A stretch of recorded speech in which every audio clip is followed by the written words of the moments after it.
In a quiet forest, beneath the roots of ancient trees, a small kingdom lived in harmony.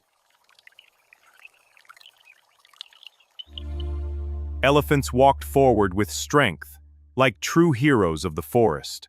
They walked through Mice Village, strong and unaware. Dear friend, please take another path. This is our home. The Mouse King spoke with courage and kindness. And with kindness, the giants chose a different path. One day, we will help you. We understand. We will take another path. The mouse... We are stuck!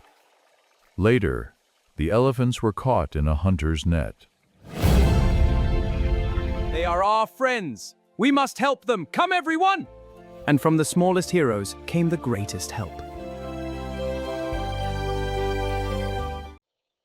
With courage and teamwork, the impossible became possible.